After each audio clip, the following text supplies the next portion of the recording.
Good evening, folks. Yuba Activist Network, Zach Cross here.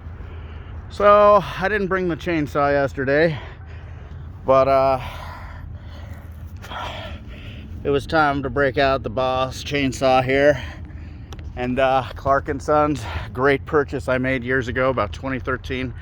Never a problem, just a spark plug, new bar finally, and of course chains and oil and gas. Always ran Husqvarna synthetic fuel 2-cycle mix. Anyway, enough small engine talk. So today we came back to finish this.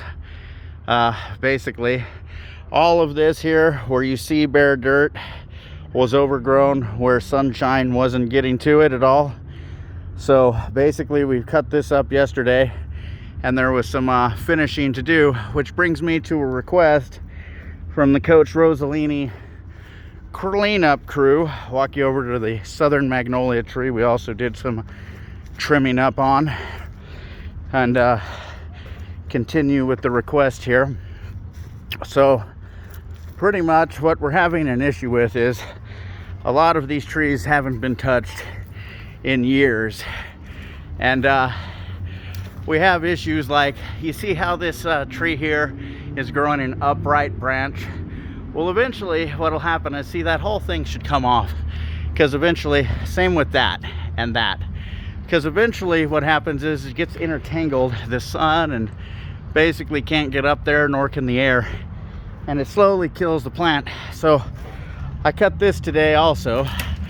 This had a lot of those uprights, and it makes it dangerous because it makes the basically it unnecessarily heavy, where if you have a huge branch going upright like these were here, eventually it'll overstress the trunk of the tree and they'll break.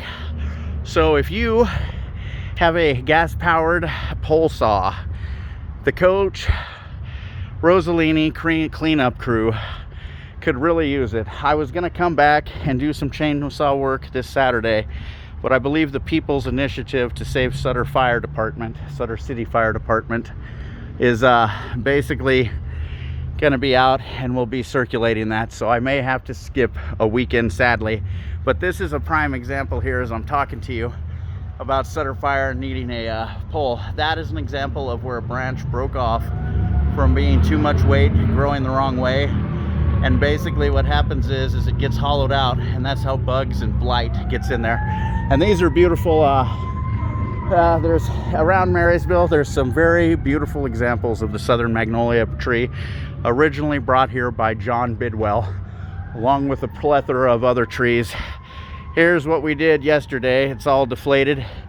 And you know, I don't know if any of you happen to have like a golf cart and trailer, or maybe a little buggy with a trailer you'd like to show off that you guys race down at the river bottoms or do something with.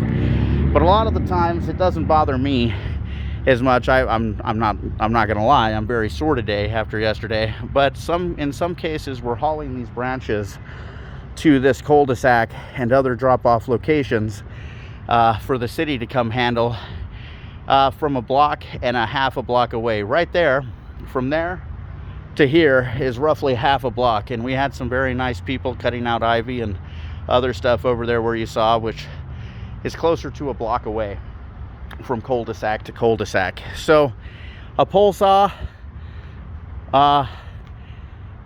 if you guys want to show off your dune buggy, especially when we get over to the north side of the lake, which is really overgrown and needing our help, and anytime you might be able to spare, it's we're not going to give up. Other groups have given up.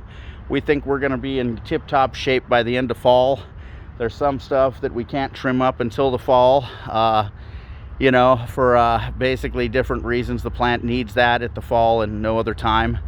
But you know, we're slowly bringing our park back. Please, if you're in Sutter, California, please get ready to sign this initiative again. I know we've hit you up before, but this makes it fairer to the farmers who have multiple parcel acres instead of just large acres, which is pretty common for these old farming families when they have a bunch of kids and split stuff up. Anyway, God bless you. Thanks for all the help of Coach Rosellini cleanup crew. Good night.